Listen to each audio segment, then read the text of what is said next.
हरिओम, जय श्री कृष्णा, राधे राधे। इस कथा को सुनने मात्र से 100 गुना फल मिलता है, अतः इस कथा को पूरा सुने। श्री भगवान कहते हैं, प्रिय, जनस्थान में एक जड़ नामक ब्राह्मण था जो कौशिक वंश में उत्पन्न हुआ था। उसने अपना जातीय धर्म छोड़कर बनिए की वृत्ति में मन लगाया। उसे पराई स्त्रियों के साथ वह विचार करने का व्यसन पड़ गया था। वह सदा जुआ खेलता, शराब पीता और शिकार खेलने जीवों की हिंसा किया करता था। इसी प्रकार उसका समय बीतता था। धन नष्ट हो जाने पर वह व्यापार के लिए बहुत दूर दूर दिशा में चला जाता था। वहां से धन कमाकर घर की ओर लौटा। बहुत दूर तक का रास्ता उसने तय कर लिया था। एक दिन सूर्यास्त हो जाने पर जब 10 दिशाओं में अंधकार फैल गया, तब एक वृक्ष के नीचे उसे लुटेरों ने धर दबोचा और शीघ्र उसके प्राण ले लिए।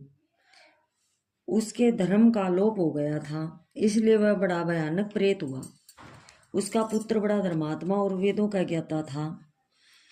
उसने अब तक पिता के लौट आने की राह देखी। जब ये नहीं आए, तब उनका पता लगाने के लिए वह स्वयं भी घर छोड़कर चला गया। वह प्रतिदिन खोज करता, मगर राहगीरों से पूछने पर भी उसे उसका कुछ समाचार नहीं मिलता था। एक दिन एक मनुष्य से उसकी भेंट हुई जो उसके पिता का सहायक था। उससे सारा हाल जानकर उसने पिता की मृत्यु पर बहुत शोक किया। वह बड़ा बुद्धिमान था। बहुत सोच समझ कर विचार कर पिता का पारलौकिक कर्म करने की इच्छा से आवश्यक सामग्री साथ ले उसने काशी जाने का विचार किया। मार्ग में 7-8 मुकाम डालकर वह 9वें दिन उसी वृक्ष के नीचे पहुंचा जहां उसके पिता मारे गए थे। उस स्थान पर उसे संध्योपासना की और गीता के 3रे अध्याय का पाठ किया। इसी समय आकाश में बड़ी भयानक आवाज हुई। उसने अपने पिता को भयंकर आकार में देखा। फिर तुरंत ही अपने सामने आकाश में उसे एक सुंदर विमान दिखाई दिया जो महान तेज से व्याप्त था। उसमें अनेकों सुंदर घंटियां लगी थी। उसके तेज से समस्त दिशाएं आलोकित हो रही थी। यह सुंदर दृश्य देखकर उसके चित्त की व्याकुलता और हो गई। उसने विमान पर अपने पिता को दिव्य रूप धारण किए हुए विराजमान देखा। उसके शरीर पर पीताम्बरधारी शोभा पा रहा था और मुनिजन उसकी स्तुति कर रही थी। उन्हें देखते ही पुत्र ने प्रणाम किया। तब पिता भी उसे आशीर्वाद दिया। तत्पश्चात उसने पिता से यह सारा वृत्तांत पूछा। उसके उत्तर में पिता ने सब बातें बताकर इस प्रकार उसका आरंभ किया।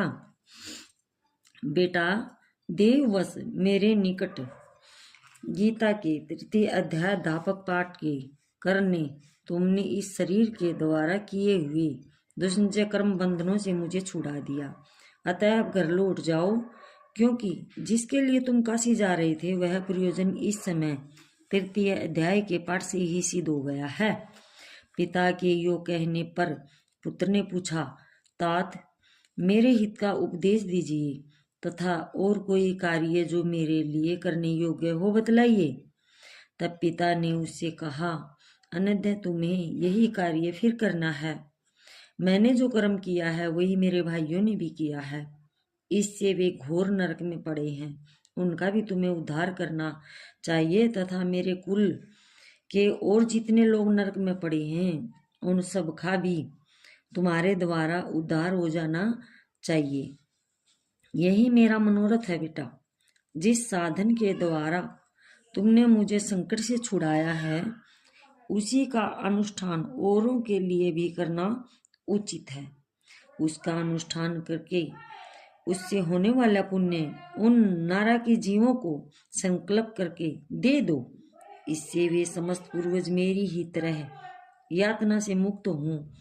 संकल्प काल में ही श्री विष्णु के पद्म पद को प्राप्त हो जाएंगे।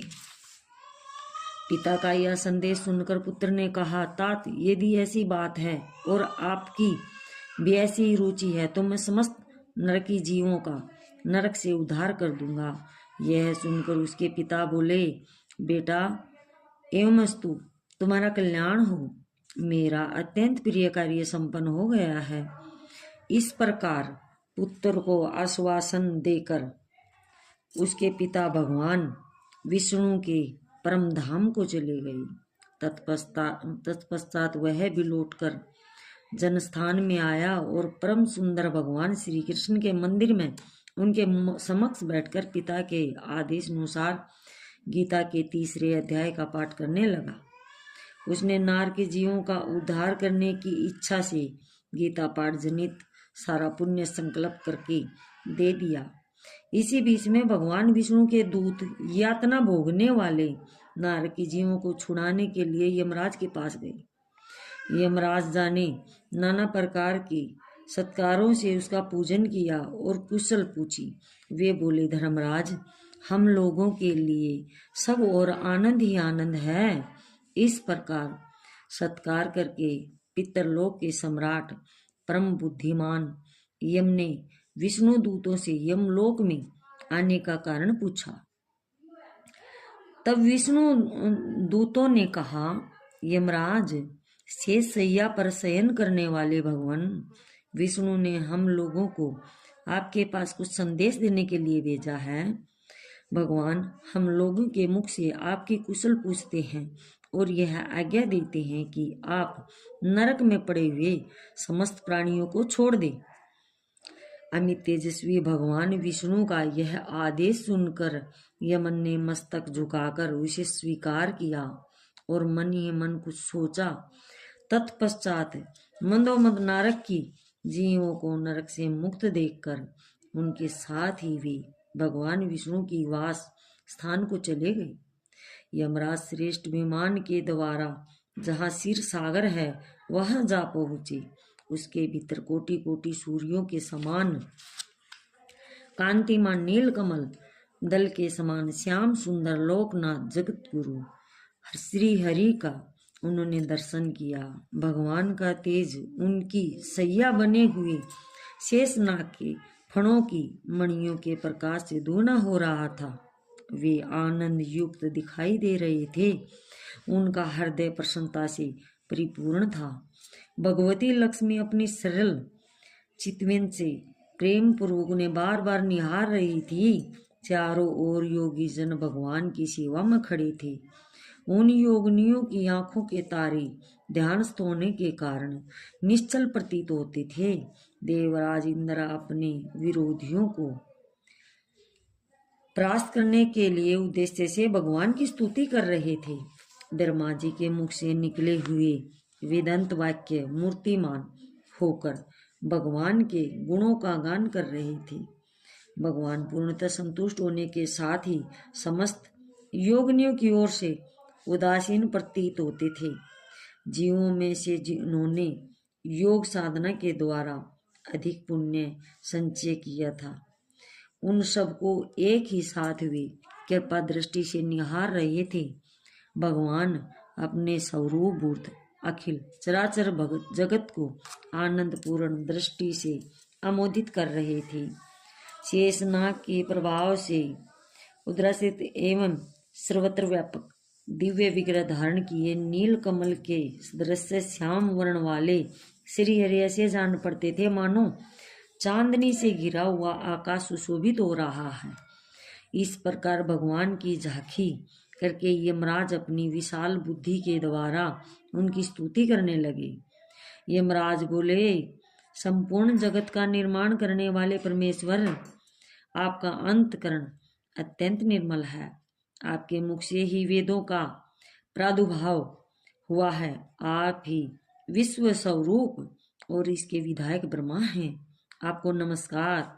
अपने बल और वेग को कारण को अत्यंत दूसर प्रतीत होते हैं। ऐसे दानवेंद्रों का अभिमान चूर्ण करने वाले भगवान विष्णु को नमस्कार।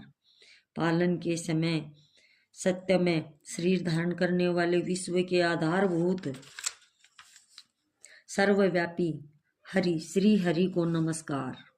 समस्त देहधारियों की पातक राशियों को दूर करने वाला परमात्मा को प्रणाम। जिनके ललाटवर्ती नेत्र की तनिक सा खुलने पर भी आग की लपटें निकलने लगती हैं, उन रुद्र रूपधारी आप परमेश्वर को नमस्कार। आप संपूर्ण विश्व के गुरु, आत्मा और महेश्वर हैं। अतः समस्त वैष्णवजनों को संकट से मुक्त करने उन पर अनुग्रह करते हैं।